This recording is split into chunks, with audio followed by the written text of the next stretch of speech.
The spacious Suzuki Baleno. Steve Raymond taking a well-earned rest, and he'll be back with us next week. As the 250 production bikes come up onto the grid, that is Kevin Curtin, one of the young stars of the 250 production class. No doubt, though, the hot shot of the weekend is Adam Ferguson. He's held pole position for all of his races so far this season. I managed to catch up with him just prior to this race.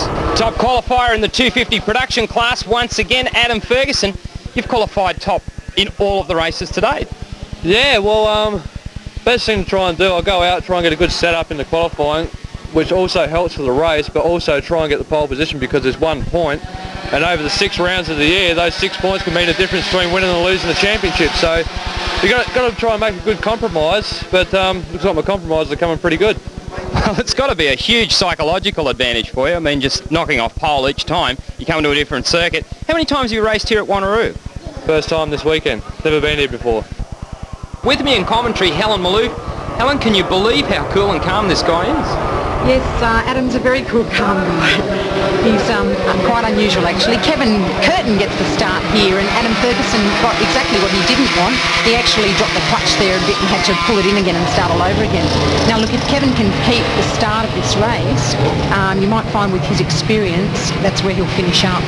Well, the interesting thing with the 250s is that they do have to protect machinery and tyres just like any other racing class throughout Australia or the world for that matter. That's Issel there, 65 on screen. They do use tyre warmers. These guys have all of the niceties of all the Grand Prix classes, and it virtually is a tyre war out there. The Dunlops are the dominant brand, and the Suzukis are the dominant brand to have those Dunlops wrapped around. It is Ferguson, I think, though, with the psychological advantage. He's held pole position for all of his races up to date in this championship, and he's already won the first race here at Wanneroo for round 4. Here he goes up the inside already, so we've got a 4-way battle for the lead, and remember, we haven't run the first lap yet. Up the inside goes Adam Ferguson, bike 7. Gee, he looks strong on this piece of gear. You know, the interesting thing with Ferguson seems to me, as they jump the curve, doesn't that look fantastic? You know, the interesting thing with Ferguson, here it goes again, this battle between Curtin and Ferguson. Curtin up the inside. So Kevin Curtin now will lead them around after 1 lap. But these two guys go at it left and right. It doesn't matter where we are in the country.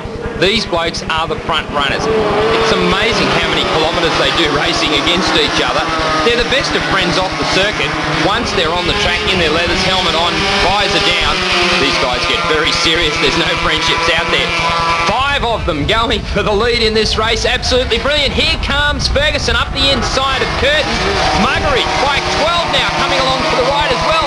Tries to go the gap between the two of them. I'm not sure if that's going to work. This is brilliant race. This is the position Greg that Adam Ferguson likes to be in, number 1. He's got a slight disadvantage. He's much taller than the other riders, as we see Carl Muggeridge come down under Graves now into first position. He's much taller than the other riders, and because of that, he's a bigger set guy as well. He weighs more. That will slow him down in a straight line. He can use his slipstream, but he's got to really have his setup just right. Otherwise, he's going to suffer the penalties for it. Well, I'm a bit of a fan of Adam Ferguson. I think he might be a big guy because he's got a big heart. There's no doubt about that. Here is our man out in front now, and that is Carl Muggeridge, bike 12, doing a very nice job. Issel up into third position as well. Kevin Curtin has gone from leading the race back into 4th place in about half a lap. 250 production racing really is the purest form of the racing in Australia, because this is, well, if you want to call it the nursery class, the way you work your way up into the bigger classes, that's one way of explaining it. But this is where you do your apprenticeship. This is where you learn your racecraft, and we have 5 bikes charging for the lead. It is Muggeridge, then it's Ferguson, back to Issel. Now here's Issel out of the slipstream, heading for 2nd place, given that he can outbrake Adam Ferguson. Muggeridge late on the brakes. You can see him flipping the throttle, trying to go back the gears, and look at Muggeridge hanging off the side of the bike. Again, Ferguson up and off the ripple strip there, almost motocrossing the motorcycle. It is Curtin up the inside of Issel. This is absolutely brilliant racing. The crowd, well, they paid their money, and they're certainly getting value for it. It's a deceptive field, in fact, because there's not as many bikes as we would normally see in a 250 production class race. The factor this time, I guess, being Western Australia, quite a long distance for everyone to travel over there, and you know, a lot of money comes into play there. Actually, to transport a motorcycle across there is several alone.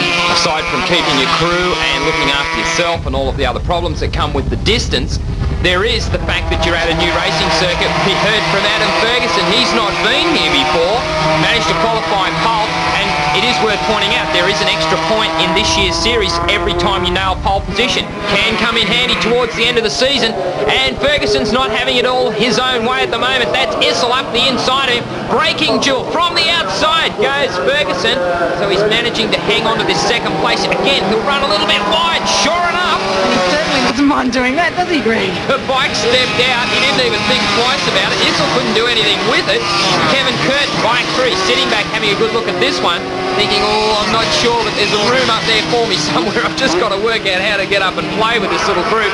But Muggeridge, clean, fast lines out in front, keeping it tidy. They don't have mirrors, but they have that sense. You have that feel when someone's up close to you. You can tell that they're there. They're breathing down your neck, and that's exactly what Ferguson's trying to do. Just keep the pressure on. But right now, he's falling back into the clutches of Kevin Curtin, and it's going Muggeridge's way. Yeah, you see Kevin Curtin here just trying to get up the inside of Todd Issel. He's now splitting the Issel brothers, in fact. The machines that all these boys are riding, Greg, are all RGB 250s. They're all exactly the same model and make and bike because they seem to be the only competitive one this year.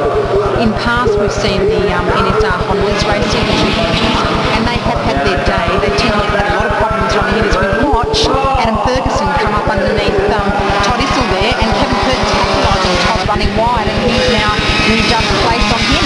Isn't it amazing how you can run wide by a metre, lose 3 places?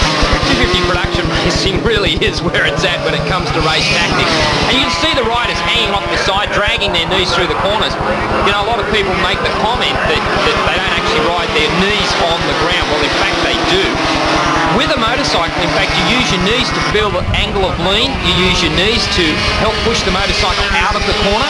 And you actually, believe it or not, use your knees to help brake the motorcycle going into the corner. You ease off the front brakes and you can kind of balance the motorcycle out on your knees. It sounds pretty cruel to your knees, but it seems to work, and it's sort of a technique that's been developed probably over the last 10, 15 years in motorcycle road racing. And the equipment that the riders use nowadays, a la leathers, boots and knee scrapers, are very well designed for the purpose. Again, we have Issel here heading for the outside, Curtin up the inside. Gee, if you were Adam Ferguson here, bike 7, you'd feel as if you were really the meat in the sandwich. There, Curtin slammed up the inside. It's worth remembering that Muggeridge is out in front of this little group, simply doing his own thing.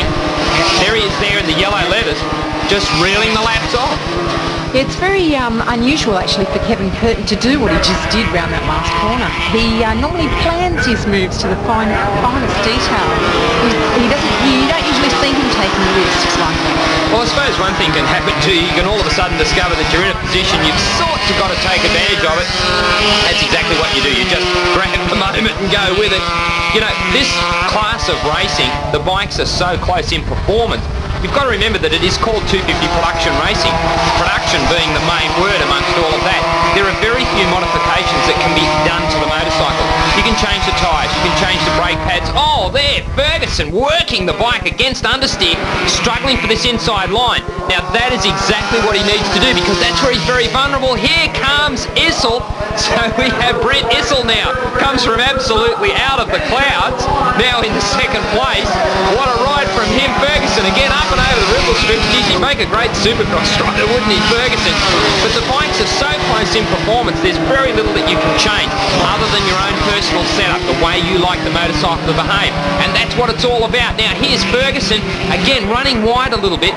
He tends to go for those high apex speeds that carry him wide out of the corners. Now, here at Wanneroo, that gave him a brilliant time in qualifying, but it's not holding him quite so well in this race. Maybe the tyres aren't quite as happy as they were in the first race. That high apex speed carries you wide on the circuit. Now when you look at, for example, Curtin, and you look at Brent Issel here, bike 24, he seems to be able to get the bike to steer into the corner, fire it out, and control thing a little bit more. You can see here, I believe, that bike 7, Adam Ferguson, is starting to have some tyre problem. We've got a lap rider coming into play as well. Helen, that always makes for a new deck of cards. It does, Greg, but you find that the lap riders in these races are very wary of the guys coming up behind them, and they will let them through. As we see Adam Ferguson once again pushing Brent Issel out wide there on the ripple strip. Kevin Curtin's capitalising, and here they come almost 3 abreast. Yes, once again, the Wanneroo front line speed here at the straight really does pay off. You know, on their last lap, there's no time now for thinking about this. Kevin Curtin there gets the bike sideways, and Ferguson's thinking, I want the points, what have I got to do to come up and make sure I take them home with me? Issel, though, has been thinking about it all. I'm not sure that he's quite happy with his bike, 100%. It seems to me that at the moment it's Kevin Curtin who's got a usable machine underneath him, and that's exactly what he's going to do with it. He is going to use it. Let's not forget our man Carl Muggeridge, out of shot, bike 12. Yes, heading for victory. It's looking strong for him. The battle for second, absolutely rages. Who will it be? Kevin Curtin? Well, I'm not too sure if he's got the late brakes to do it. We'll have to see how it goes. It is Brent Issel now out of the slipstream, side by side with Adam Ferguson. 1 corner to go. Who's going to grab the second place points? Here comes Issel up the inside. Looks good. Will he run wide? That's the question. No, Kevin Curtin is going to hang on and grab second place. Adam Ferguson gets in there for third. But your man on screen, bike 12, Carl Muggeridge, has taken out the second race, round 4 here at Wanneroo. And gee, doesn't he look pleased about that? Has a bit of a look behind just to see where the opposition is. A great win there to Muggeridge, no doubt very pleased with the points in the bag. Of course, the 250 Grand Prix bikes are coming up very short.